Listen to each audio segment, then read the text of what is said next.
Hello बच्चों, आपका हमारे चैनल पे स्वागत है। बच्चों, आशा करता हूं कि आपका परीक्षा की तैयारी बहुत अच्छा हो रहा होगा। बच्चों, इस वीडियो में हम देखेंगे कक्षा 10 के विज्ञान का पेपर, ठीक, जो हमारे 27 तारीख को होने वाला है। तो यहाँ पर इस वीडियो के माध्यम से हम लोग महत्वपूर्ण बहुविकल्पी क्वेश्चन देखेंगे जो हमारे 20 नंबर में पूछा जाता है। तो आइए इस वीडियो के माध्यम से देखते हैं कि कौन कौन 20 महत्वपूर्ण क्वेश्चन है जो हमारे बोर्ड के परीक्षाओं में हर साल पूछा जाता है। ठीक, तो चलिए शुरू करते हैं। और यदि आप हमारे चैनल पर नए हैं तो चैनल को सब्सक्राइब और वीडियो को लाइक जरूर करें। तो चलिए देखते हैं। सबसे पहले प्रश्न नंबर 1 क्या कह रहा है? कह रहा है कि उत्तल दर्पण द्वारा किस प्रकार का प्रतिबिंब बनता है। ठीक, ये जो क्वेश्चन है उत्तल दर्पण या अवतल दर्पण, दर्पण से फिक्स है कि 1 नंबर का पूछेगा। ठीक, तो यहाँ पर देखिए उत्तल दर्पण से यहाँ पूछ रहा है तो ऑप्शन दिया है 1 वास्तविक, ऑप्शन बी दिया है आभासी, ऑप्शन सी दिया है दोनों प्रकार का, और डी दिया है किसी प्रकार का नहीं। तो देखिए उत्तल दर्पण से ना हमारा वास्तविक और आभासी दोनों प्रकार का क्या होता है, प्रतिबिंब बनता है। यानी ऑप्शन नंबर हमारा क्या हो जाएगा, सी, यानी ग हमारा सही हो जाएगा। ठीक है बच्चों, यानी ऑप्शन नंबर हमारा क्या हो जाएगा, ग सही हो जाएगा। ठीक, उसी प्रकार देखिए सेकेंड नंबर जो दिया है, कह रहा है कि गोलीय दर्पण की फोकस दूरी और वक्रता त्रिज्या में संबंध होता है। ये भी क्वेश्चन जो है हमारा क्या है, दर्पण से ही पूछा गया है। दर्पण से फिक्स है कि आपका 4 नंबर से 5 नंबर 5 बहुविकल्पी कम से कम पूछा जाएगा। ठीक, तो यहाँ पर देखिए 4 ऑप्शन कौन कौन दिया है। एक दिया ऑप्शन ए नंबर पे दिया है कि एफ इक्वल टू आर अपन 2, एक दिया है एफ इक्वल टू 2r, एक दिया है आर इक्वल टू एफ अपन 2, एक दिया है एफ इक्वल टू आर। ठीक, तो यहाँ पर देखिए जो हमारा गोलीय दर्पण और फोकस दूर में जो हमारा संबंध होता है, जो उसकी त्रिज्या होती है उसकी क्या होती है, आधा होती है। ठीक, उसका डायमीटर का कितना हो जाएगा, d/4 हो जाएगा। यानी हमारा सही ऑप्शन क्या हो जाएगा, ए नंबर हो जाएगा। ठीक है बच्चों, यानी क नंबर हमारा क्या है, सही है। इसको एकदम कंठस्थ करके जाइएगा, ये वाला पार्ट ये वाला दोनों पार्ट हमारा बहुत महत्वपूर्ण है। ठीक, उसी प्रकार देखिए थर्ड नंबर क्या कह रहा है।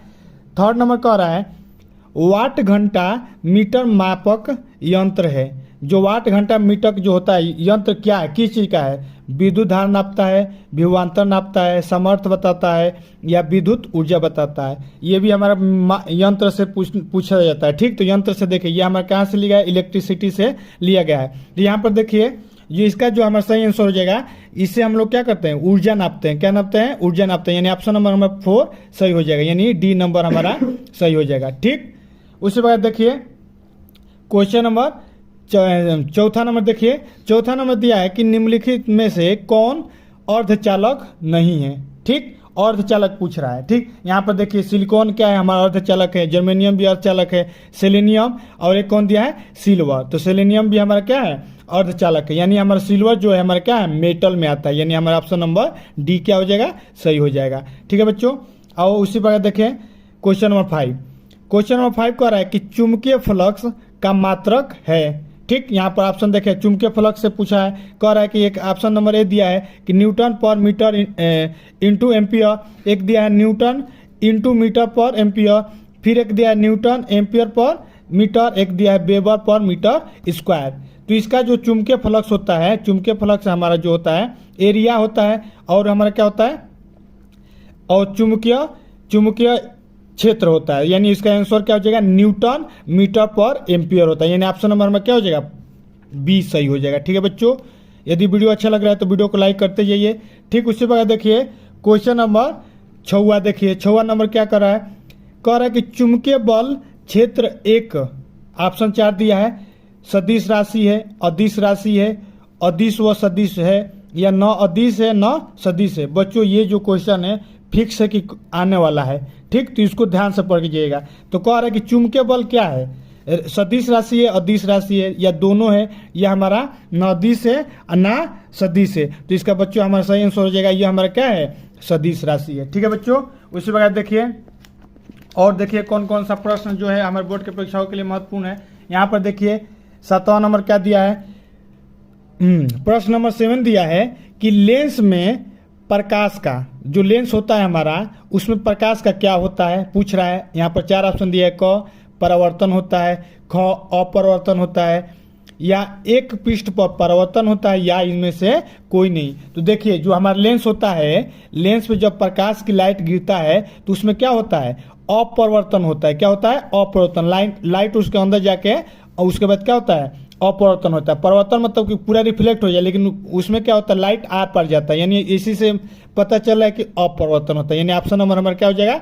बी सही हो जाएगा। ठीक है बच्चों, उसके बाद देखिए प्रश्न नंबर 8 कह रहा है कि अब यहाँ से देखिए 7 जो क्वेश्चन था हमारा फिजिक्स से हो गया, कम से कम 7 फिजिक्स से आएगा, 7 बायोलॉजी से आएगा और एक 7 ऐसे करके एक किसी में से 6 आ जाएगा केमिस्ट्री में से, या 6 बायोलॉजी से आ जाएगा। ठीक, उसी प्रकार देखिए अब यहाँ से स्टार्ट हो जाएगा हमारा क्या? केमिस्ट्री। ठीक, तो अब यहाँ से देखिए केमिस्ट्री के अब 6 सवाल कम से कम आएंगे। तो यहाँ पर हमने केमिस्ट्री सब 6 जो इंपॉर्टेंट है उसको उठाया है। तो यहाँ पर देखिए प्रश्न नंबर 8 कह रहा है कि कॉपर पाइराइट का सूत्र है। ये जो क्वेश्चन है एकदम माइंड में बैठा के रखिए कि आना ही है इसको, चाहे किसी भी मॉडल सेट में आए लेकिन इसको आना है, तो इसको ध्यान से पढ़ना बच्चों। यहाँ पर देखो ऑप्शन दिया है कि CuFeS2, एक दिया है Cu2S, एक दिया है Cu2O, एक दिया है Cu का मतलब होता है कॉपर, इसके बाद CO2 CuOH2। ठीक है बच्चों, तो हमारा इसका सही ऑप्शन क्या हो जाएगा? CuFeS2, यानी ऑप्शन नंबर क हमारा सही हो जाएगा। इसको एकदम कंठस्थ करके जाइएगा। ठीक, उसी बाद देखिए क्वेश्चन नंबर 9। प्रश्न नंबर 9 कह रहा है कि किसी लवण को बूझे चूने के साथ गर्म करने पर NH3 बनाती है। मतलब किस लवण को चूने के साथ गर्म करेंगे ना तो अमोनिया, NH मतलब NH3 क्या है? हमारा अमोनिया है। तो अमोनिया किससे बनता है? ऑप्शन देखिए दिया है, क कह रहा है NaNO2, एक कह रहा है कि KNO3 या NH4Cl या हमारा NaNO3। तो हमारा जो होता है अमोनियम क्लोराइड जो होता है ऑप्शन नंबर सही हो जाएगा, ऑप्शन नंबर ग हो जाएगा। ठीक है बच्चों, यानी हम इसको भी कंठस्थ कर लीजिए, ये इसी प्रकार का क्वेश्चन आता है ये केमिस्ट्री में। ठीक, उसके बाद देखिए प्रश्न नंबर 10। प्रश्न नंबर 10 कह रहा है कि धावन सोडा के रूप में प्रयोग होता है, जो धावन सोडा होता है उसके रूप में प्रयोग होता है। यहाँ ऑप्शन देखिए NaCl तो होगा नहीं, ये नमक है। Na2SO4 ये भी नहीं होगा। Na2CO3 10H2O ये हमारा ऑप्शन नंबर यानी सी ही सही है। ठीक, आइए उसी प्रकार नेक्स्ट देखिए, जहां पर पानी दिख जाएगा धावन सोडा, H2O का तो फॉर्मूला पता है ना, तो वही बस सोडा, धावन सोडा का यूज क्या होता है? धोने में होता है, पानी बस H2O यहीं से याद रखिएगा। ठीक, अब आइए नेक्स्ट देखते हैं।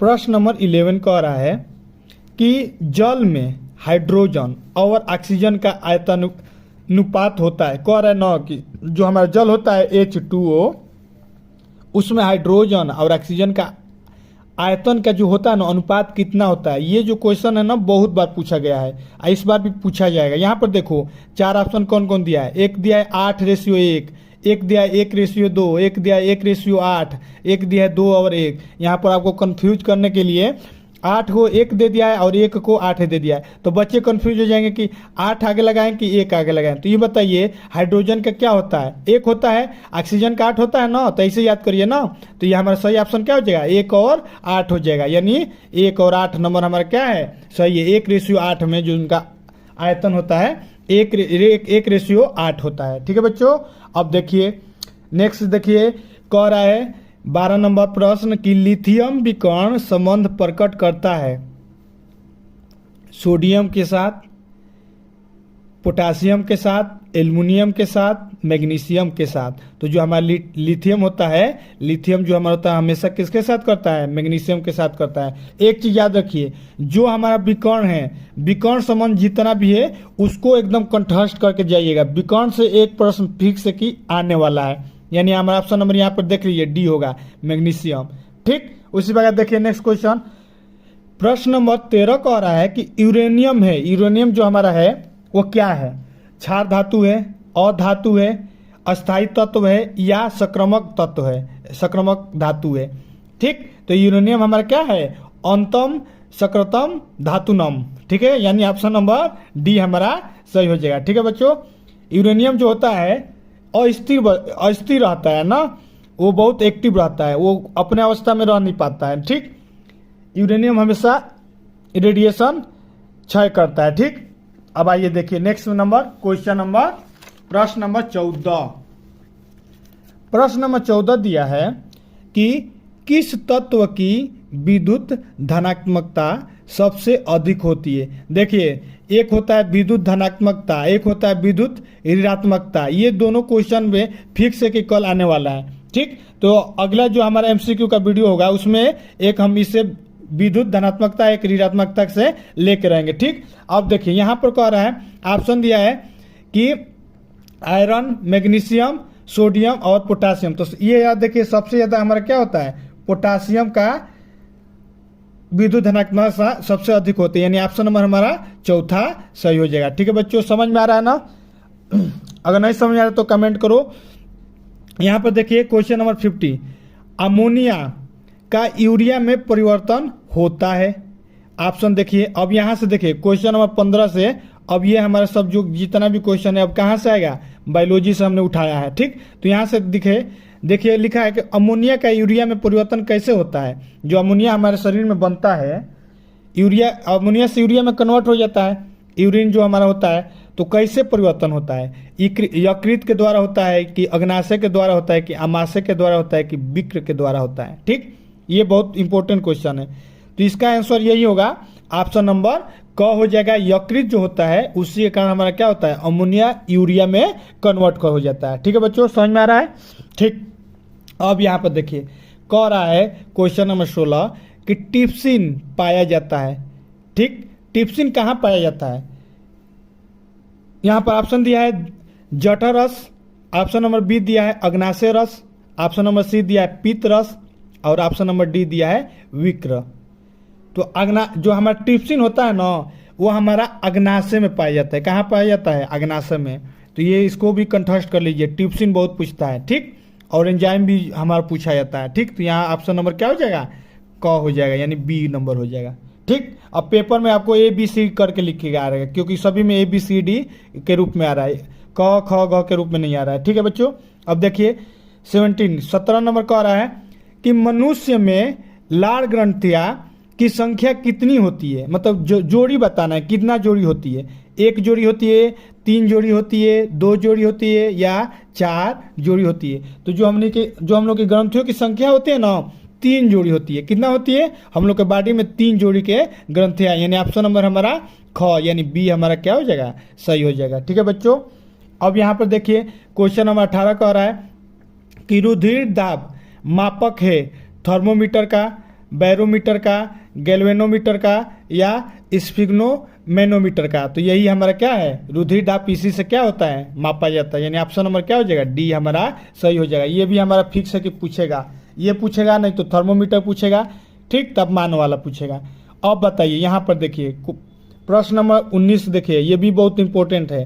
कह रहा है कि नाड़ी कब्ज है कहाँ पर, धमनी, धीरा, हृदय स्पंदन या धमनी स्पंदन। तो हमारा इसका सही आंसर क्या हो जाएगा बच्चों? अगर इसको पता है तो 1 मिनट की वीडियो पॉज करके बताओ। या इसका सही आंसर जानते हैं क्या होगा, डी होगा, यानी धमनी स्पंदन होगा, यानी ऑप्शन नंबर 4 हमारा सही होगा।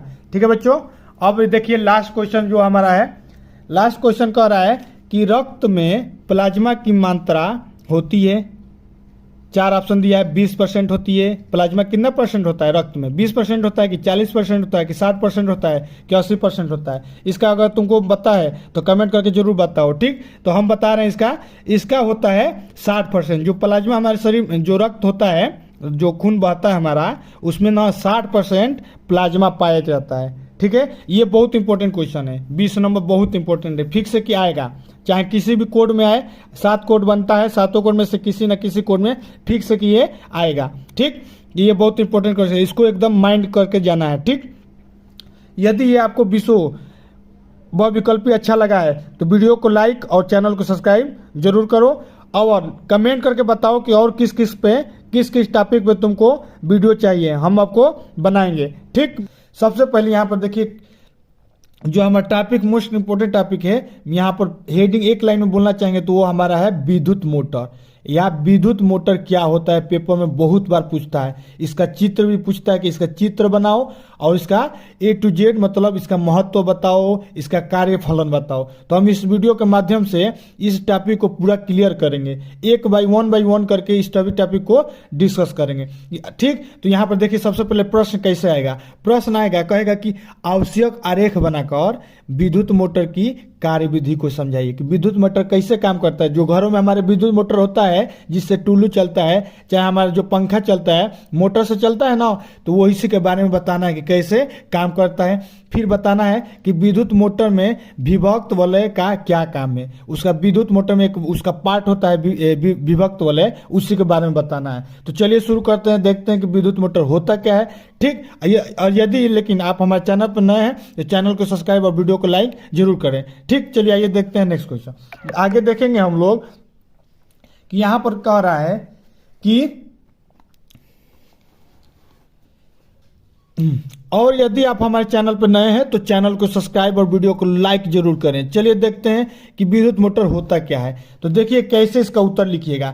सबसे पहले यहाँ पर लिख देंगे कि उत्तर नंबर जो भी आएगा तो उत्तर नंबर, उसके बाद हेडिंग डालिएगा विद्युत मोटर। पहले जब हेडिंग जिसका डाला जाता है उसके बारे में एक लाइन लिख लिया जाता है। तो यहाँ पर देखिए ऐसे लिखिएगा कि विद्युत मोटर एक ऐसा साधन है या यंत्र है जो विद्युत ऊर्जा को यांत्रिक ऊर्जा में रूपांतरित करता है। ठीक है बच्चों, जो हमारे घरों में बिजली आती है वो कौन ऊर्जा होती है? विद्युत ऊर्जा होती है। आइए बताइए, पंखा जो हमारा चलता है या पानी जो हमारा मोटर से टुल्लू से निकलता है वो कौन ऊर्जा है? यांत्रिक ऊर्जा है। यांत्रिक मतलब मैकेनिकल एनर्जी है।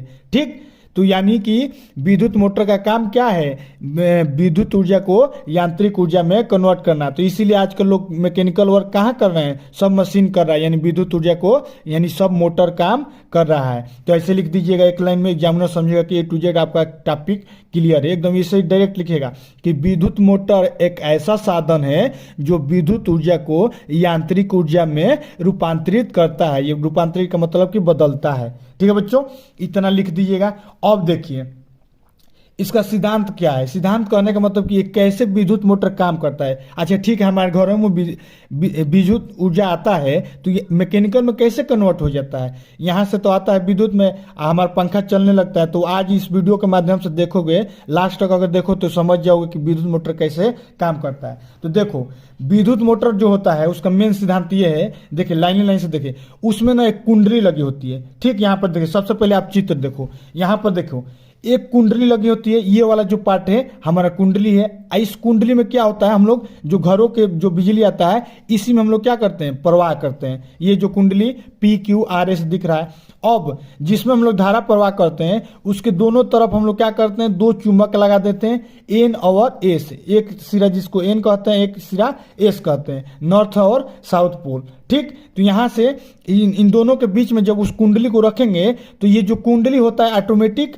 घूमने लगता है। तो जो हमारा जो पंखा होता है तो पंखा में क्या होता है? एक चुंबक N होता है, चुंबक उसमें ऑलरेडी रहता है। आप देखे होंगे जो कुंडली होता है तारों का बना होता है, कापर के तारों का बना होता है। और जब उसमें बिजली जाता है तो क्या होता है? ये हमारा कुंडली है घूमने लगता है, जगह पर ऐसा बार बार घूमने लगेगा, ऐसे रोटेट करने लगेगा 360 अंश पे। तो वही बार बार ऐसे पूरा टोटल देखिए ये दिखा रहा है, रोटेट करने लगता है। और जब रोटेट करने लगता है तो यही क्या होता है? विद्युत ऊर्जा आ रहा है, अब रोटेट करने लगा तो इसी में हम लोग क्या करते हैं? पंखा जोड़ देते हैं, टुल्लू का फैन ऑन जोड़ देते हैं, तो टुल्लू पानी खींचने लगता है, पंखा घूमने लगता है, पंखा घूमता है तो हवा बनाने लगता है। तो इस प्रकार से हमारा क्या होता है? मेन फंक्शन इसका काम करता है। ठीक है बच्चों, आशा करता हूँ आप समझ में आ रहा है। तो आइए देखते हैं कि पूरा डिटेल में देखते हैं कि कैसे पेपर में लिखेंगे। तो पेपर में देखिए बच्चों ऐसे लिखिएगा, पेपर में ऐसे लिखिएगा कि जब तारों से बनी, हम बताए ना कि कुंडली बनाई जाता है तारों से। तो यहाँ देखिए, जब तारों से बनी कुंडली PQRS में धारा जो हमारे घर जो ऊर्जा आती है, धारा प्रवाहित की जाती है तो एक चुंबकीय द्विध्रुव की भांति व्यवहार करता है। एक क्या होता है? उसमें चुंबकीय द्विध्रुव उत्पन्न होता है। समझ में आ रहा है बच्चों। यहाँ पर जब हम लोग भी ये कुंडली है, इसे चित्र, ये दोनों चित्र आप जरूर बनाइएगा। ये अभी ये 0 एंगल पे है और जब रोटेट हो रहा है तो ये कितना हो जा रहा है, 180 हो जा रहा है। तो हम लोग क्या कर दे रहे हैं, धारा बदल दे रहे हैं। देखिए इसमें धारा इधर से जा रहा है, इधर से आ रहा है, या इसमें धारा उधर से आ रहा है, इधर से जा रहा है। दोनों में धारा बदल देते हैं, क्योंकि 0 के बाद 180 पे पलट जाता है, उसके बाद फिर हम लोग धारा बदलना रहता है। अभी हम आपको बताएंगे। तो सबसे पहले ये पहला लाइन आपको समझ में आ गया कि इसमें हम लोग क्या करते हैं, तारों की कुंडली PQRS लेते हैं, जिसमें धारा प्रवाहित की जाती है, जिसके कारण एक द्विध्रुव बनता है। और द्विध्रुव क्या करता है, चुंबक में जब द्विध्रुव को रखते हैं तो ऑटोमेटिक रोटेट करने लगता है। तो इतना लाइन लिख दीजिएगा। अब देखिए सेकेंड लाइन कैसे लिखिएगा। यहाँ पर लिखिएगा, यदि कुंडली को चुंबकीय क्षेत्र में रख दिया जाए, हमने अभी बताया ना चुंबकीय क्षेत्र में रख देंगे, चुंबक रहना जरूरी है। तो चुंबकीय क्षेत्र में रखना जाए तो घूमने के लिए स्वतंत्र हो जाए, मतलब वो घूमने के लिए स्वतंत्र हो, तो वह इस प्रकार से घूम जाती है कि कुंडली का चुंबकीय अक्ष के अनुदिश हो जाता है। कहने का मतलब जब किसी को इसमें हम लोग क्या करते हैं, ये तार है, इसमें जब हम लोग बिजली देते हैं तो उसमें क्या होता है, चुंबकीय द्विध्रुव उत्पन्न हो जाता है। और इसमें ऑलरेडी चुंबक हम लोग जब ले जाते हैं तो क्या होता है, उसके अनुदिश हो जाता है। ठीक, मतलब ये वाला पलट के मान लीजिए इधर से लाइन दे रहे हैं तो इसमें चुंबकीय द्विध्रुव इसके ऑपोजिट होगा, तो ये ठेल के घुमा देगा। अब यहाँ तक घूम गया, तो घूमने के बाद हम लोग क्या करेंगे, और फिर इसकी धारा इधर से बदल देंगे, तो फिर इसका मान जो द्विध्रुव का मान है, दिशा बदल जाएगी। तो बदलने के कारण ये चुंबक तो हमारा स्थिर रहेगा, लेकिन इसका जो द्विध्रुव है इसका दिशा बदल जाएगा, तो ये क्या होगा, फिर रोटेट करने लगेगा। तो यहाँ पर देखिए ना, ये दोनों चित्र बनाइएगा। एक में करंट इधर से जा रहा है, अब पहला वाला ये देखिए, मान लीजिए ये ए है और ये बी है, ये ए है और बी है। तो ए में यहाँ से क्या हो रहा है, शुरू में जा रहा है, अब बाद में यहाँ ए क्या हो रहा है, आ रहा है। कब, 180 के बाद, यानी 360 एंगल पे पूरा घूमता है। तो ये 0 से 180 जाता है बिजली, और 180 से 360 क्या आता है, उधर से लौटता है। तो इस प्रकार से आप लिख दीजिएगा। ठीक है बच्चों, आशा करता हूं आप समझ रहे होंगे। अब आइए देखिए थर्ड पॉइंट क्या कर रहा है। अब इसी क्षण यदि धारा की दिशा बदल दी जाए तो चुंबकीय द्विध्रुव की दिशा बदल जाएगी। हमने आपको बताया ना, 0 से 90 जाएगा, उसकी दिशा बदल दिया जाएगा। क्या, कब, कैसे बदलेगा दिशा, उसकी धारा को चेंज करके। और धारा कैसे चेंज होता है अभी हम आपको बताएंगे। वलय जो पूछा है ना, विभक्त वलय क्या है, उसी के द्वारा क्या किया जाता है, धारा बार बार बदला जाता है। ठीक है बच्चों, आइए देखिए आगे कह रहा है, तो चुंबकीय द्विध्रुव की दिशा बदल जाती है तो चुंबकीय क्षेत्र के विपरीत होती है, अतः पुनः कुंडली घूमने लगती है। जो हमने बताया है वैसे ही लिखिएगा। ठीक है बच्चों, जैसे जैसे लिखवाए हैं पॉइंट टू पॉइंट लिखेंगे, एग्जामिनर आपको 6 में 6 नंबर 100% देगा। ठीक, उसी प्रकार आगे देखिए, कह रहा है, अतः प्रत्येक 180 घूम जाने पर, हम आपको बताया ना, जैसे 180 घूमेगा हम उसकी धारा को दिशा बदल देंगे। आप बदलने के बाद हम क्या करेंगे, जैसे ही बदलेंगे तो हम क्या करेंगे, इस प्रकार से जो हमारा विद्युत धारा है यांत्रिक ऊर्जा में कन्वर्ट हो जाता है। ऐसे ही लिख दीजिएगा अपनी भाषा में, एकदम एग्जामिनर आपको फुल नंबर देना ही देना है। ठीक है बच्चों, आशा करता हूँ कि आपको ये वीडियो अच्छा लग रहा है। अगर हम आपको समझा पा रहे हैं तो लाइक एक जरूर करिए और सब्सक्राइब चैनल को जरूर करिए। चलिए आइए देखिए अब इसकी रचना में क्या क्या लिखेंगे। तो देखिए मेनली इसके रचना, मतलब कि इसमें कौन कौन से पार्ट लगे होते हैं। तो देखिए बच्चों, इसमें एक होता है आर्मेचर, ऐसे हेडिंग में डाल दीजिएगा रचना में कि विद्युत मोटर में निम्न भाग होते हैं। एक डालिएगा आर्मेचर, और 2 हमारा एक और है, एक होता है अभी आप पूछा भी है, एक होता है क्षेत्र चुंबक, हमने बताया कि चुंबक होता है, एक होता है हमारा आर्मेचर, एक होता है चुंबक, और एक होता है विभक्त वाला। 3 पार्ट होता है। देखिए मेन चित्र ये है, ये चित्र आराम से बनाएंगे, आपको एग्जामिनर फुल में फुल नंबर देगा। देखिए 3 पार्ट होता है, हमने अभी बताया। एक होता है चुंबक, ये हमारा चुंबक हो गया बच्चों। ये जो हमारा जो कुंडली है, कुंडली को ही हम लोग आर्मेचर कहते हैं। यहाँ पर आपको एक केवल तार दिखा रहा है, यहाँ पर एक नहीं होता है। यहाँ पर जैसे एक जा रहा है ना, उसमें हम लोग मतलब हजार, मतलब कई फेरा होता है। जैसे एक यहाँ से जाएगा, एक और जाएगा, लेकिन आपको इजीली समझाने के लिए किसी एक ही को बनाया गया है। उसमें हजारों तारों की कुंडलियाँ होती है, तो उसी को हम लोग क्या कहते हैं, आर्मेचर कहते हैं। तो यहाँ एक सिंगल आर्मेचर को दिखाया गया है, तो यहाँ पर लिख दीजिएगा ये क्या है, आर्मेचर है। आर्मेचर किसको कहते हैं, कुंडली को। ठीक है बच्चों, आज आशा करता हूं कि अब आर्मेचर कंफ्यूजन नहीं होगा। आर्मेचर कुछ नहीं है, तारों का झुंड है, तारों का बनाया हुआ कुंडली है, उसी को आर्मेचर कहते हैं। चुंबक आपको पता ही है, चुंबक आप घर में देखे भी होंगे, चुंबक के बीच में आर्मेचर रहता है। आर्मेचर में हम लोग क्या करते हैं, बिजली को देते हैं। आज देखिए ये थर्ड नंबर कह रहे हैं ना विभक्त वलय। अब यहाँ पर विभक्त वलय देखिए, ये हमारा जो ब्रश है विभक्त वलय यही कहलाता है। ये विभक्त वलय का मेन काम ये है कि हमने बताया ना धारा को लगातार बदलना रहता है। कब, 0 से 180 पे और फिर 180 से 360 पे लगातार, मतलब 180 अंश पे लगातार धारा बदलना है। तो धारा कैसे बदलेगा, यहाँ पर हम लोग वलय लगाएंगे तो एक बार इधर से लाइट जाएगा, फिर एक बार इधर से लाइट जाएगा। लाइट मतलब बिजली जो हमारे घरों पर आती है। तो इस प्रकार से हमारा मोटर कैसे करता है, काम करता है। तो अब आप समझ गए होंगे कि घरों में मोटर, चाहे कोई भी आप सोच तो जरूर रहे होंगे कि कैसे काम कर रहा है, पंखा कैसे घूम जा रहा है, ऑटोमेटिक पंखा स्विच ऑन करने से कैसे घूम जा रहा है। तो अब समझ में आ रहा है ना बच्चों, उसके पीछे कौन सा फिजिक्स का रूल लगता है। ठीक, तो आप बताइए, तीनों पार्ट आपको मालूम हो गया। 3 पार्ट याद रखिए, आर्मेचर पक्का आएगा, चुंबक, एक हमारा विभक्त वलय। तो आइए देखते हैं इसमें क्या क्या लिखेंगे।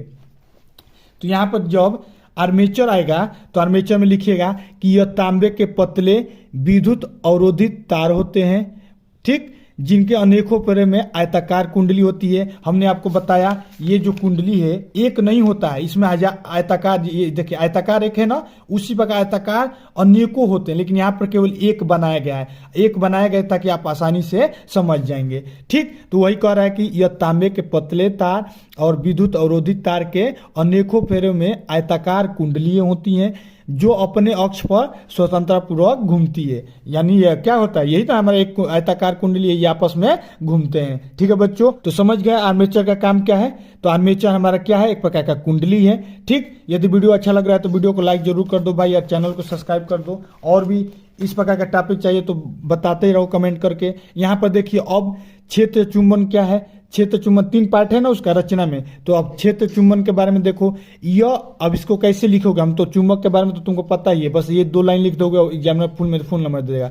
कहना कि यह एक शक्तिशाली अस्थाई चुंबक होता है, क्या, क्षेत्र चुंबक, जिसके दो ध्रुव होते हैं एन और एस, और उसको क्या कहता है, एन और एस के बीच में हमारा क्या होता है, चुंबकीय क्षेत्र उत्पन्न होता है। और जो हमारा चुंबकीय क्षेत्र होता है, याद रखिए एन से निकल के एस की ओर हमारा जाता है। याद रखिए एन से निकल कर कहाँ जाता है, एस की ओर जाता है। ठीक है बच्चों, मतलब इसकी दिशा जो होती है, चुंबकीय क्षेत्र की दिशा एन से एस की ओर होती है। ठीक, उसी प्रकार और थर्ड नंबर देखते हैं विभक्त वलय। पेपर में पूछा कि विभक्त वलय, ऐसे पूछ देगा 2 नंबर में कि विभक्त वलय होता क्या है। तो हमने आपको बताया क्या, विभक्त वलय यहाँ पर लगा रहता है जो धारा को क्या करता है, नियंत्रण करता है। तो ऐसे लिखिएगा कि यह 2 अर्ध वृत्ताकार, इसका आकृति कैसा होता है, वृत्ताकार होता है। कैसा, अर्ध वृत्ताकार। तो ऐसे लिखेगा, यह 2 अर्ध वृत्ताकार खंडों से विभक्त एक वलय होता है। वलय मतलब रिंग देखे होंगे ना, काड़ा होता है, तो उसी का काड़ा को आधा काट दीजिए तो उसी को क्या कहते हैं, विभक्त वलय कहते हैं। कुंडली के दोनों सिरे एक दोनों के, जो कुंडली 2 होता है ना, कुंडली के दोनों सिरे, यहाँ देखिए एक सिरा इधर जा रहा है कि ये, तो एक सिरा एक वलय से जुड़ा रहता है, एक सिरा एक वलय से जुड़ा रहता है। इसमें कितने होते हैं, 2 होते हैं अर्धगोले, दोनों यही लिखा है कि कुंडली के दोनों सिरे एक अर्धवलय से जुड़े होते हैं तथा वे वलय खंड अलग अलग ग्रेफाइट के गुटकों को स्पर्श करते हैं, जिन्हें हम ब्रश कहते हैं। तो जो हमारा ये कुंडली होता है जहाँ स्पर्श करता है, ये पूरा पार्ट क्या है हमारा, विभक्त वलय है। इसमें हमारा जिसमें ये स्पर्श करता है उसको ब्रश कहते हैं, और यही क्या करता है, हमारी धारा के मान को चेंज करता रहता है। ठीक है बच्चों, यानी हम आपको समझ में आ गया कि विभक्त वलय जो होता है ये रिंग होता है, एक प्रकार का, ऐसे लिखिएगा, ये रिंग होता है जो विद्युत धारा के मान को चेंज करता रहता है। 0 से 180 पे, 180 से 360 पे लगातार इसकी धारा को चेंज करता रहता है। एक बार इधर से जाएगा तो फिर उसकी धारा बुलाता है, कभी एक बार भेजता है, एक बार बुलाता है। ठीक है बच्चों, तो इस प्रकार से हमारा क्या होता है, ये जो हमारी इसकी संरचना है, ये चित्र आप बहुत बार देखे होंगे लेकिन आप समझ नहीं पाए होंगे, लेकिन आशा करता हूँ कि हम जो बताएं आप समझ गए होंगे। ठीक, अब देखिए इसकी कार्यविधि क्या है। कार्यविधि में क्या लिखेंगे, कार्यविधि में ऐसे लिख दीजिएगा बस कि जब मोटर के आर्मेचर में, जो आर्मेचर है, बैटरी से ब्रश तथा विभक्त खंडों से धारा प्रवाहित की जाती है। अरे भाई यहाँ पर जब हम लोग धारा प्रवाहित करते हैं किसके द्वारा, विभक्त वलय के द्वारा, तो वही तो कर रहा है। जब मोटर के आर्मेचर में बैटरी से ब्रश तथा विभक्त खंडों से धारा प्रवाहित होती है तो चुंबकीय क्षेत्र में स्थित होने के कारण जो आर्मेचर है घूमने लगता है, कुंडली में आघूर्ण बल काम करता है, आर्मेचर पे आघूर्ण बल काम करता है तथा कुंडली घूमने लगती है। ठीक है बच्चों, आशा करता हूं कि आपको वीडियो पूरा समझ में आ गया होगा कि कैसे हमारा घरों में जो विद्युत मोटर होता है कैसे काम करता है। तो इतना देखिए हम 3 पेज में लिखे हैं, तो आराम से आप इसको चित्र तीनों बनाइएगा, ये वाला चित्र और वो 2 चित्र बना देंगे तो आप आराम से कर लेंगे। तो आशा करता हूं कि आप विद्युत मोटर के बारे में क्लियर समझ गए होंगे। यदि वीडियो अच्छा लगा है तो वीडियो को लाइक या कमेंट करके बताइए कि और किस किस टॉपिक को हम बताएं जो 6 नंबर में पूछा जाता है। ठीक है बच्चों, यहाँ पर जो प्रश्न है हमारा मेन, यहाँ प्रश्न का मेन हेडिंग याद रखिए कि हृदय क्या है। हृदय से हमेशा हमारे 6 नंबर का पूछा जाता है, और जो कोई भी मॉडल सेट उठा लेंगे तो हृदय से हमारा क्या है, फिक्स है कि आता ही आता है, और हमेशा हमारे 6 नंबर में ही पूछा जाता है। तो कल के 27 फरवरी के जो पेपर होने वाला है पक्का ये हृदय टॉपिक आने वाला है। तो देखिए सबसे पहले हृदय इस कैसे प्रश्न करेगा वो देखिए। कहेगा कि मनुष्य के हृदय की वहाँ संरचना की सचित्र वर्णन कीजिए तथा कार्य लिखिए। जो हृदय का है ना वहाँ चित्र बनाना है और कहेंगे कि इसका कार्य लिखिए। तो चलिए देखते हैं कि कैसे इसका उत्तर लिखेंगे और हम आपको बताएंगे कि कैसे इसका कॉपी लिखेगा। ठीक है बच्चों, तो चलो देखो सबसे पहले यहाँ लिखना उत्तर जो भी लिखना, प्रश्न नंबर जो भी दिया होगा, उसके बाद लिखना हृदय, हेडिंग डालना। बच्चे हेडिंग डालते ही नहीं है। उसके बाद हेडिंग डालने के बाद यहाँ पर एक चित्र बना देना हृदय का, क्योंकि चित्र बनाने को आता है। ठीक, कैसे बनाना देखिए यहाँ पर हम बता रहे हैं कौन कौन से पार्ट होता है, इस पर थोड़ा प्रैक्टिस कर लेना कि कैसे चित्र बनेगा। ठीक, अब इसमें कौन कौन से पार्ट होते हैं हम अभी आपको बता रहे हैं। और उसके बाद देखिए इसमें कौन कौन से पार्ट होते हैं। यहाँ पर देखिए ये इसको बीच में से डिवाइड कर रही है। अब यहाँ से देखिए इधर वाला पार्ट हमारा बाया होगा और इधर वाला पार्ट हमारा दाया होगा। अब जो पार्ट इधर होगा वो पार्ट एक हमारा इधर भी होगा। जैसे यहाँ पर देखिए अलिंद है, ये वाला पार्ट हमारा अलिंद है तो इधर बाया वाला अलिंद होगा। ठीक, दोनों साइड हमारा क्या होता है, एक दाया अलिंद एक बाया अलिंद। उसी प्रकार धमनी जो होती है, हृदय धमनी ये होती है। उसी प्रकार यहाँ पर देखिए नीले जो होता है, नीला जो होता है एक बाया नीला होता है, यहाँ पर होता है दाया नीला होता है। ठीक है बच्चों, उसी प्रकार देखिए कौन कौन होता है, ये महाशिरा होता है, 2 महाशिरा होते हैं यहाँ पर, एक होता है अग्र महाशिरा, एक होता है पक्ष महाशिरा। जो जो नाम बता रहे हूँ सभी नाम याद करिए, यही लिखना है आपको पेपर में। फिर यहाँ पर देखिए महाधमनी 2 होती है जिससे खून हमारा क्या होता है, जाता है, और ये पक्ष महाशिरा होता है। इसमें क्या होता है, जो महाशिरा होता है इससे खून आता है, अशुद्ध खून आता है, और जो महाधमनी होती है इससे हमारा खून जो होता है, रक्त होता है, वो क्या होता है, शरीर के साथ चारों ओर बॉडी में यहाँ से महाधमनी से जाता है। तो यह भी 2 होता है, एक पश्च होता है, एक महाधमनी अग्र होता है। ठीक, उसी प्रकार अलिंद हमारा होता है 2, दाया अलिंद और बाया अलिंद। और एक इसमें और एक पार्ट होता है फुफ्फुस धमनी। इससे क्या होता है, ये फेफड़े को जोड़ा रहता है। इसमें हमारा जब ब्लड जाता है, फेफड़ा से ऑक्सीजन हम लोग लेते हैं, सांस लेते हैं, तो वहाँ पर हमारा ध्वनि क्या होता है, वहाँ पर हमारा शुद्ध जो अशुद्ध होता है रक्त वो हमारा क्या होता है, शुद्ध हो जाता है। ठीक, तो आइए देखते हैं कि सबसे पहले ये चित्र लिखा दिए, ये अलग अलग पार्ट लिख लीजिएगा। ठीक, और उसके बाद जो हृदय है सबसे पहले हृदय के बारे में लिखिएगा, उसके बाद इसके कार्य के बारे में लिखिएगा कैसे कार्य करता है। ठीक, ये तो हमने आपको चित्र के बारे में बता दिया। अब देखो बच्चों, अब लिखना कि सबसे पहले बच्चों गलती क्या करते हैं, वो लिखते जाते हैं, लिखते नहीं जाना बच्चों। पॉइंट टू पॉइंट लिखोगे तो नंबर आपको ज़्यादा मिलेगा। तो हम कहेंगे कि पॉइंट टू पॉइंट लिखिएगा, जैसे हम लिख रहा हूँ एकदम ऐसे ही कॉपी लिखोगे तो 100% 6 में 6 नंबर देगा और देखने में भी अच्छा लगता है। ठीक, तो देखिए कैसे लिखिएगा बच्चों। सबसे पहले लिखिएगा पहला पॉइंट में लिखिएगा कि जो मनुष्य का हृदय जो होता है, ऐसे लिखिएगा, मनुष्य का हृदय हाथ की मुट्ठी के आकार का शंक्वाकार पेशीय अंग होता है। यानी जो हमारा हृदय होता है, जो हाथ है, हाथ के मुट्ठी जो ऐसे बांध लेंगे इसी आकार का होता है, शंखु के आकार का होता है। एक थोड़ा सा ऊपर पतला, यहाँ पर देखिए ऊपर से थोड़ा पतला और नीचे थोड़ा ये वाला पार्ट हमारा चौड़ा है, शंकु टाइप का बनना है ना, तो शंकुआ आकार का हमारा होता है। पहला लाइन में ये लिखिएगा। पहला लाइन में आपको क्या लिखना है, केवल आकार के बारे में लिखना है कि उसका आकार कैसा होता है। याद रखिए, अपना हाथ बांध रहे हैं, मुट्ठी बांध रहे हैं, ये हमारा क्या बनेगा, इसी आकार का हमारा क्या होता है, हृदय होता है, यानी शंकु आकार होता है। आकार के बारे में पहला पॉइंट लिखिएगा।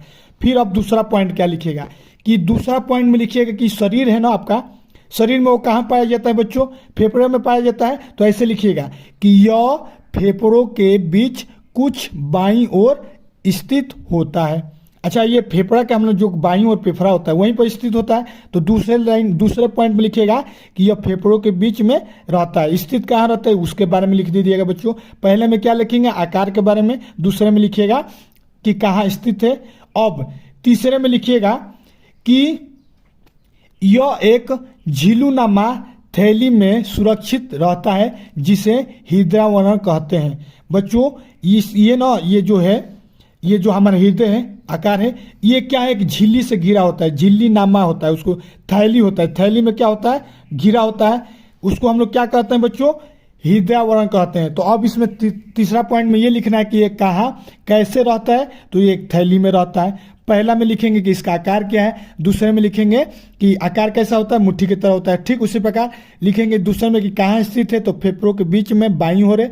ठीक, तीसरे में लिखेंगे ये कैसे रहता है, तो थैली में रहता है। वो थैली का नाम बताओ, तो हृदयावरण। ये हमारे बहुविकल्पी में पूछेगा कि जो थैली होता है उस थैली का नाम क्या है, तो उसको क्या कहते हैं, हृदयावरण थैली कहते हैं। ठीक है बच्चों, जो जैसे यहाँ पर देखें, हमने यहाँ पर हृदयावरण को रेड में लिखा है, आप इसको ब्लैक पेन में लिखिएगा। रेड पेन अलाउड नहीं रहता है, तो आप इसको ब्लैक पेन से हेडलाइन करके लिखेंगे तो एकदम एग्जामिनर आपको फुल में फुल नंबर देगा। ठीक है बच्चों, तो वीडियो अच्छा लग रहा है तो वीडियो को लाइक और चैनल को सब्सक्राइब करो, ऐसा ही वीडियो हम आपको लाएंगे। उससे बाद देखिए चौथा पॉइंट लिखिएगा कि यह थैली, इस थैली में हृदयावरण द्वार भरा रहता है जिससे हृदय सुरक्षा करता है। कहने का मतलब ये दो थैली होता है हृदयावरण, इसका मेन काम क्या होता है कि इसका मेन काम ये होता है कि जो बाहर से कोई चोट वोट लगेगा तो उसकी क्या करेगा, सुरक्षा करता है। तो इसमें क्या होता है, सुरक्षा करने के लिए इसमें द्रव भरा होता है, उस द्रव का नाम क्या है, हृदयावरण द्रव कहलाता है। ये बहुविकल्पी में भी पूछेगा कि जो हमारा थैली की जो सुरक्षा करता है उसमें कौन द्रव भरा रहता है, तो लिखिएगा कि हृदयावरण। तो यहाँ से आपका बहुविकल्पी भी तैयार हो रहा है और 6 नंबर का क्वेश्चन भी तैयार हो रहा है बच्चों। ठीक है, इतना लिख दीजिएगा। क्या है, ये चारों पॉइंट हमने जो बताया है, बस 4 पॉइंट लिखिएगा। ये हृदय के बारे में है, ना कि इसके कार्य के बारे में। ये इसके हृदय क्या होता है। अब लिखिएगा नेक्स्ट हेडिंग इसके कार्य के बारे में कि हृदय का कार्य विधि। ठीक है बच्चों, कि कैसे कार्य करता है। तो कार्य विधि लिखने से पहले हम आइए आपको बताते हैं कि कार्य कैसे करता है चित्र में, उसके बाद हम आपको बताएंगे कि कौन कौन सा पॉइंट लिखिएगा। तो देखो कैसे ये काम करता है। चित्र बनाना हमने बता दिया, दो ओर क्या होता है, अलीन होता है। तो देखो सबसे पहले हमारे शरीर का खून होता है, जो रक्त होता है वो क्या करता है, पूरे शरीर में चलता रहता है। उसको चलाने का काम क्या करता है, हृदय करता है। अब हृदय जो होता है, हृदय हमारा सबसे पहले खून पूरे शरीर में लेगा, शरीर में घूमेगा, तो शरीर एक ओर से जाएगा, एक ओर से खून आएगा। तो ये याद रखूं, ये जो है हमारा महाशिरा, 2 महाशिरा होता है। यहाँ दिख रहा है एक पश्च महाशिरा, एक दिख रहा है अग्र महाशिरा। ठीक है बच्चों, तो ये दोनों जो सिरे हैं, यहाँ से खून हमारे हृदय में आता है पूरे शरीर का। ठीक, और यहाँ पर देखिए महाधमनी है, एक पश्च महाधमनी है, यहाँ पर एक अग्र महाधमनी है। ये महाधमनी क्या करता है, ये पूरे शरीर में भेजता है, पूरे शरीर में क्या करता है, खून भेजता है। और यहाँ से पूरे शरीर का खून अशुद्ध जो होता है आता है, यहाँ से शुद्ध खून जाता है। ठीक, अब बीच का फलन समझो। अब सबसे पहले अब कहाँ से खून आएगा, खून आने से स्टार्ट करते हैं। अब यहाँ से क्या होगा, ये महाशिरा है, यहाँ से खून आएगा और यहाँ से हमारा खून आएगा। खून यानी रक्त आएगा, रक्त हमारे पूरे बॉडी का आएगा। वो कैसा आएगा, अशुद्ध आएगा, क्योंकि पूरे बॉडी में घूम के आ रहा है, तो उसमें से जितना भी गंदगी होता है वो सब बिटोर के लाता है और उसको यहाँ पर फिल्टर करना रहता है। इसका काम भी यही रहता है कि इसको फिल्टर करे, अशुद्ध है तो शुद्ध करे। अब यहाँ से सीधे कहाँ जाता है, अलिंद में जाता है। ठीक है बच्चों, यहाँ लिखा है ना अलिंद। अब यहाँ से ये नीचे से होते हुए यहाँ और ये ऊपर से होते हुए यहाँ पर अलिंद में आता है। ये वाला पार्ट हमारा क्या है, अलिंद है, अलिंद में भरता है। अब अलिंद में यहाँ पर देखिए ये खुला है ना, ये हल्का सा गेट यहाँ पर खोल दीजिएगा चित्र में। अब ये अलिंद में भरने के बाद यहाँ पर संकुचन होता है। संकुचन मतलब देखते हैं हृदय हमारा धक धक धक धक करता है, तो यहाँ पर क्या होता है, संकुचन होगा। संकुचन मतलब कि सिकुड़ेगा। अब सिकुड़ेगा तो इसमें का खून क्या होगा, दबेगा तो निकल के इधर आ जाएगा। जिससे पिचकारी होता है तो हम लोग उसमें दाबते हैं तो क्या होता है, उसमें से पानी निकल जाता है। तो उसी प्रकार जब हृदय हमारा धकता है तो इसमें का खून क्या होता है, निकल के इसमें आता है, इसीलिए हमारा हृदय धकता है। इसको बार बार संकुचन चाहिए, तभी ना ये इसका खून इधर भेजेगा, खून भेजता रहेगा, सर्कुलेशन करता रहेगा। अब बहुत इसका प्रेशर ज़्यादा रहता है। अब इसमें संकुचन होगा बच्चों। अब किस में संकुचन हो रहा है, अलिंद में। अलिंद से कहाँ होते हुए गुजर के आ रहा है बच्चों, इस वाले पार्ट में यानी नीले में आ रहा है। यहाँ से देखिए गेट खुला है ना, ये यहाँ से इसमें कैसे आ रहा है, महाशिरा से अलिंद में। अलिंद से कहाँ आ जाएगा, अलिंद से आ जाएगा नीले में। अब ये वाला पार्ट हमारा क्या है, पूरा नीले है। अब नीले में भर जाएगा। अब नीले में क्या होगा, नीले में अब संकुचन होगा कि नहीं होगा, संकुचन होगा मतलब कि उसमें भी अब क्या होगा, संकुचन होगा। पुचकारी की तरह से बल लगेगा, दबेगा। अब यहाँ से दबेगा तो ऐसे गुजरते गुजरते कहाँ चला जाएगा, फुफ्फुस धमनी में चला जाएगा। अब यहाँ पर जाने के बाद बच्चों चित्र एकदम समझो ऐसे, अब यहाँ से जाने के बाद ये चला जाएगा फेफड़ा में, जो हमारा फेफड़ा होता है। अब वहाँ से हम लोग ऑक्सीजन ले रहे हैं बच्चों, सांस में क्या लेते हैं, ऑक्सीजन लेते हैं। ऑक्सीजन क्या करेगा, जो हमारा रक्त होता है, जो रुधिर होता है, उसको शुद्ध करता है। ऑक्सीजन उसमें घुलता है, उसमें कि जितना भी अशुद्धि है उसको निकालता है। कार्बन डाइऑक्साइड जो भी होता है हम लोग निकालते हैं ना, तो वहाँ से क्या करते हैं, निकालता है। कहाँ जाता है, फुफ्फुस धमनिया से होते हुए कहाँ जाता है, फेफड़ा में जाता है। अब बच्चों अब वहाँ से फेफड़ा से होते हुए यहाँ पर दो दिख रहा है, इधर से जाएगा और इधर से आएगा। अब फेफड़ा से आते हुए आएगा किसे, फुफ्फुस धमनियों से फिर वापस आएगा। हृदय हमारे जो होता है दो बार खून, एक बार खून निकल के फेफड़ा में चला गया जो रक्त है, अब वहां से फिर वापस लौट के आएगा किसमें, फिर फेफड़ा में आएगा। धमनी से हुई होके हुए आएगा तो फेफड़ा से गुजरते हुए कहाँ आएगा, हृदय में। अब हृदय में सबसे पहले फुफ्फुस ध्वनि से होते हुए अब हमारा क्या जाएगा, अलिंद में जाएगा। पहले दायां अलिंद से उधर गया, अब बायां लिखिएगा। इधर सब वाला जो पार्ट है दायां है, अब इधर वाला पार्ट मेरा बायां हो गया। अब कहाँ जाएगा, बायां अलिंद में जाएगा। अब बायां अलिंद में होते हुए फिर संकुचन होगा तो नीले में जाएगा। यहाँ से देखिए, यहाँ से गुजरते हुए कहाँ जा रहा है, नीले में जा रहा है। अब नीले में जाने के बाद बच्चों अब इसका जो नीले होता है, नीले से सीधे हमारा अब अलिंद में जाता है। बायां अलिंद दिख रहा है तो यहाँ कहाँ चला जाएगा, अलिंद में चला जाएगा। ठीक है बच्चों। अब यहां से अच्छा मतलब अलिंद से जाएगा नीले में, नीले से जाने के बाद अब जाएगा महाधमनी में। महाधमनी क्या होता है, ये वाला पार्ट, दो महाधमनी, एक तो ऊपर और एक नीचे, ये पीछे के सीन है, यहाँ से होते हुए गुजरता है। अब यहाँ से हमारा खून जो होता है, रक्त क्या होता है, सभी जो नसें होती हैं हमारी, आर्टरी होती है, जितना भी हमारी वेन होती है, उसमें यहाँ से चारों ओर भेज देता है। अब चारों ओर नस में जाएंगी, वहाँ पर फिर अशुद्धि होंगी, पूरे शरीर को शुद्ध करेंगी, वहाँ से अशुद्धियाँ लेके आएंगी, इधर से जाएगा, इधर से आएगा, जाएगा आएगा, जाएगा आएगा। ठीक है बच्चों, तो इस प्रकार से हृदय हमारा काम करता है। आशा करता हूँ कि आप चित्र के माध्यम से समझ गए हैं। तो देखिए अब कैसे लिखिएगा। अब आपको समझ में आ गया सबसे पहले कहाँ कहाँ जाता है, तो जैसे जैसे जाता है वैसे वैसे लिख दीजिएगा। ये चित्र याद कर लेंगे, इसी में से हम आपको बता देंगे कैसे लिखिएगा। अब लिखिएगा कि सबसे पहले खून हमारा महाशिरा से होते हुए नीले अलिंद में जाता है। कहाँ लिखेंगे, दाहिने अलिंद में जाता है, पहले दायां में जाता है, तो यहाँ से जा रहा है, यहाँ से जा रहा है अलिंद में, अलिंद से कहाँ जा रहा है, नीले में, नीले से जा रहा है फुफ्फुस धमनी में, फुफ्फुस धमनी से फिर फेफड़ा में, फेफड़ा से फिर फुफ्फुस धमनी में, फिर वहाँ से अलिंद में, अलिंद से नीले में, नीले से हमारा महाधमनी में, फिर वहाँ से हमारे पूरे बॉडी में। ऐसे ही लिखना है, लाइनें से लिखना है। तो देखो कैसे लिखना हृदय का कार्य विधि, हेडिंग डालना। पहले नंबर पर लिखना सारे शरीर का एकत्र अशुद्ध रक्त, जो सारे अशुद्ध रहता है, एकत्र अग्र और पक्ष महाशिरा द्वारा दाहिने अलिंद में जाता है। पहला लाइन ये लिखिएगा, पॉइंट टू पॉइंट लिखेंगे तो एग्जामिनर आपको ज्यादा नंबर देगा।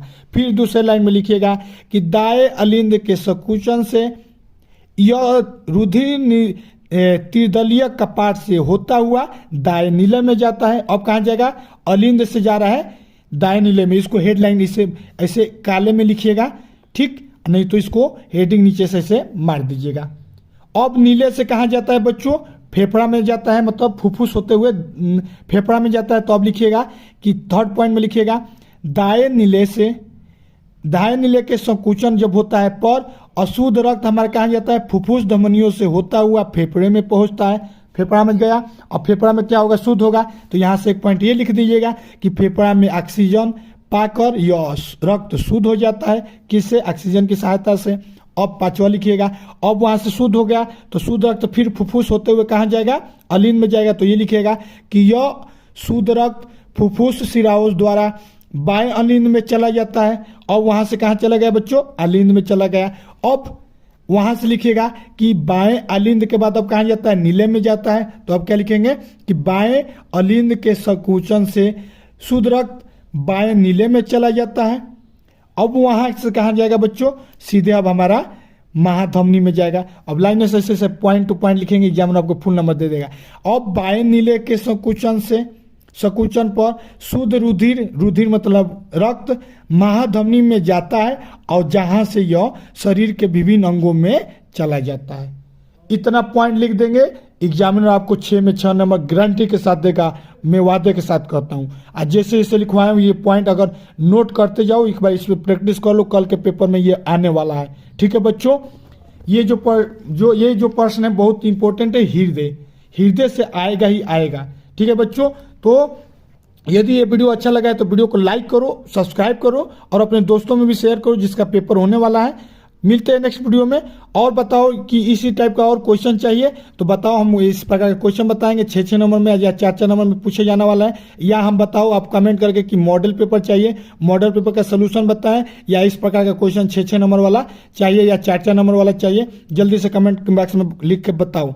तो बच्चों यहाँ पर देखिए क्वेश्चन लिखा है, प्रश्न जो लिखा है कि मानव मस्तिष्क के विभिन्न भागों तथा उनके कार्यों का विवरण कीजिए। तो बच्चों हमारा मानव मस्तिष्क हमेशा पूछा जाने वाला प्रश्न है। पिछले साल भी पूछा था, उसके 2 साल पहले पीछे वाले साल पूछा था, 1 साल कोरोना था तो बच्चों इसका नहीं उतना पूछा था। ठीक, तो बच्चों चलिए देखते हैं कि मानव मस्तिष्क होता क्या है। तो बच्चों यहाँ देखिए, सबसे पहले आप इसका लिखिएगा मानव मस्तिष्क, हेडिंग डालिएगा। अगर इस प्रकार का क्वेश्चन आएगा तो हेडिंग ऐसे डालिएगा मानव मस्तिष्क। फिर आप पॉइंट टू पॉइंट अगर लिखना चाहेंगे तो पॉइंट टू पॉइंट लिखिएगा। हम आपको बता रहे हैं कि पॉइंट टू पॉइंट लिखने से एग्जामिनर आपको नंबर अच्छा देता है। तो यहाँ पर देखिए ऐसे लिखिएगा कि पहला पॉइंट में लिखिएगा कि मानव मस्तिष्क तंत्रिका तंत्र का सबसे महत्वपूर्ण अंग है। यानी न बच्चों जो मस्तिष्क हमारा होता है, तंत्रिका तंत्र का क्या होता है, एक महत्वपूर्ण पार्ट होता है जिसमें हम लोग क्या करते हैं, संदेश को भेजता है और ग्रहण करता है। ठीक, तो आइए देखते हैं और इसके कौन कौन से पॉइंट इंपॉर्टेंट है। देखिए जो मानव मस्तिष्क होता है यह अत्यंत संवेदनशील अंग है।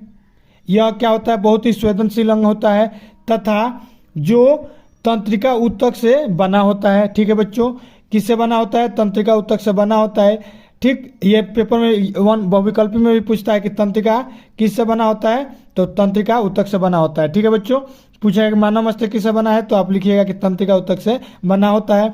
यह मस्तिष्क कोश नामक अस्थि गुहा के भीतर सुरक्षित रहता है। जो बच्चों हमारे इसके चारों तरफ जो लेयर होता है उसका नाम क्या रहता है, उसका नाम होता है मस्तिष्क कोश नामक, मस्तिष्क कोश कहते हैं, जिसको क्या करता है, वो जो जिसके चारों तरफ वो घिरा होता है। ठीक है बच्चों, उसी प्रकार यहाँ पर लिखिएगा कि जो मानव मस्तिष्क का द्रव्यमान होता है लगभग 1500 ग्राम तथा आयतन 1650 मिलीलीटर होता है। यानी 1.5 किलो इसका क्या होता है, वजन होता है, और 1600 यानी 1.5 लीटर के लमसम में हमारा क्या होता है, इसका आयतन होता है। ठीक है बच्चों, उसी प्रकार देखिए और नेक्स्ट पॉइंट ये लिखिएगा कि यह मस्तिष्कावरण नामक झिल्ली से घिरा होता है जिसके कारण यह बाहरी आघातों से सुरक्षित रहता है। बच्चों जो हमारा मस्तिष्क होता है ना, उसको चारों तरफ से एक झिल्ली होता है, झिल्ली का परत होता है, बहुत मोटा परत होता है जिसका नाम होता है मस्तिष्कावरण। इससे क्या होता है, मेनिंग ये हेल्प करता है कि बाहर से अगर किसी को चोट लगता है तो क्या करता है, यही हेल्प करता है, अंदर चोट को नहीं पहुंचने देता है। ठीक, यानी यहाँ पर ये लिख दीजिए कि यह मस्तिष्कावरण नामक झिल्ली से घिरा होता है। ठीक है बच्चों, अगर वीडियो अच्छा लग रहा है तो वीडियो को लाइक करते रहिए। अगले देखिए आगे देखिए कि मस्तिष्क के कौन कौन से विभिन्न अंग होते हैं। यहाँ पर देखिए बच्चों मस्तिष्क के जो विभिन्न अंग होते हैं 3 होते हैं। इसको 3 भागों में बांटा गया है। कौन कौन से, एक होता है हमारा अग्र मस्तिष्क, ठीक, फिर हमारा आगे होता है मध्य मस्तिष्क यानी बीच वाला मस्तिष्क, उसके बाद हमारा होता है एक पक्ष मस्तिष्क, जिसको ये पीछे वाला मस्तिष्क होता है। ठीक, तो आइए देखते हैं कि अग्र मस्तिष्क में क्या क्या है। तो बच्चों जो अग्र मस्तिष्क होता है, आगे वाला जो मस्तिष्क होता है, यह मस्तिष्क का प्रमुख भाग होता है। यह भी कितने प्रकार का होता है? 2 प्रकार का होता है, इतना लिख दीजिएगा। एक लिख दीजिए, एक प्रमस्तिष्क होता है और एक होता है डायनेंसी फिलेन। ठीक, दो हमारा किसका 2 पार्ट होता है। ठीक, उसी प्रकार देखिए मध्य जो मस्तिष्क होता है, इसका बीच वाला जो पार्ट होता है, उसमें यहाँ पर ये होता है कि इसका मेन काम ये होता है कि यह अग्र मस्तिष्क व पक्ष मस्तिष्क के बीच वाला भाग होता है, और जो मध्य मस्तिष्क होता है, ठीक, यह मस्तिष्क का छोटा भाग है जो प्रमस्तिष्क को मेंडुला ऑब्लांगेट तथा मेरू रज्जु से जोड़ता है। बच्चों, इसका मेन काम यही है ना कि जो मेडुला ऑब्लांगेट है जो किस में पाया जाता है? प्रमस्तिष्क में पाया जाता है, और जो मेरू रज्जु है वो हमको क्या करता है? वो हमारा पक्ष मस्तिष्क में पाया जाता है। इन दोनों को क्या करता है? कनेक्ट करता है। बस इसका क्या है? मेन यही काम है। और इसका ये काम है कि इसका कार्य शरीर का संतुलन तथा नेत्र पेशियों का नियंत्रण करना होता है। और बच्चों, इसका मेन कार्य ये क्या है? मध्य मस्तिष्क का मेन और ये काम होता है जो हमारे शरीर का संतुलन बनाए रहता है और इस नेत्र पेशियों को नियंत्रण करता है। यानी हमारा आँख से हम लोग देखते हैं तो उसको क्या करता है? कंट्रोल करता है। कितना दृश्य देख रहे हैं, कितना दृश्य आ रहा है एक बार में, आपका कितना इमेज आंखों में बनना है। ठीक है बच्चों, अब देखिए जो हमारा पक्ष मस्तिष्क होता है ये भी 2 प्रकार का होता है। एक होता है अनुमस्तिष्क, एक होता है मेंडुला ऑब्लांगेट। हमने बताया ना, मेंडुला ऑब्लांगेट और कौन? एक मेरू रज्जु, ये आपस में क्या होता है? जोड़ा जाता है। ठीक, उसी प्रकार देखिए यहाँ पर देखिए जो अनुमस्तिष्क होता है यह पीछे की और मस्तिष्क के आधार पर स्थित होता है। ये सबसे एकदम लास्ट में रहता है, जो माइंड हम लोग का होता है। यहाँ पर देखिए हम आपको चित्र बनाया है। यहाँ पर देखिए ये प्रमस्तिष्क है, आगे वाला पार्ट है, फोरहेड कहलाता है। उसके बाद यहाँ पर जो लास्ट वाला पार्ट है, ये वाला पार्ट, ये हमारा क्या है? अनुमस्तिष्क है। यहाँ पर देखिए नीचे दिख रहा है, ये वाला हमारा पार्ट क्या है? अनुमस्तिष्क है। और ऊपर ये जो हमारा लिख रहा है वहाँ पर झिल्ली लगा है। ठीक, किसका लगा है? पैरालाइट का। ठीक, उसी प्रकार यहाँ पर देखिए बच्चों, ये हमारा क्या है? मेंडुला ऑब्लांगेट है। मेंडुला ऑब्लांगेट या मेंजू रज्जु है, इसको क्या करता है? कनेक्ट करना है मध्य वाला, यानी ये वाला पार्ट जो हमारा है मध्य मस्तिष्क कहलाता है। ठीक है बच्चों, तो आइए देखिए आगे क्या कह रहा है कि यह ऐच्छिक मांसपेशियों की गतियों को नियंत्रण एवं समन्वय बनाता है। बच्चों, ये क्या करता है? जो मांसपेशियों की गति होती है उसको क्या करता है? नियंत्रण करता है, उसको क्या करता है? कंट्रोल करता है। ठीक है बच्चों, उसी प्रकार देखिए सेकेंड जो होता है हमारा मेंडुला ऑब्लांगेट, इसका फंक्शन क्या होता है? इसका आकार बेलनाकार होता है और तथा इसके अग्रभाग में 5 बेरालाई होता है जो श्वास प्रश्वास की क्रिया को नियंत्रण करता है। हम सांस लेते हैं बच्चों, तो उसको कौन कंट्रोल करता है? मेडुला ऑब्लांगेट कंट्रोल करता है। ठीक है बच्चों, आशा कर रहा हूँ कि आपको समझ में आ रहा है। और जितना बता रहा हूँ इतना अगर लिख देंगे तो एग्जामिनर आपको फुल नंबर 6 में 6 देगा। यहाँ पर देखिए ये चित्र ऐसे बना दीजिएगा, मेन पार्ट लिख दिएगा कि आगे जो पार्ट होता है ये हमारा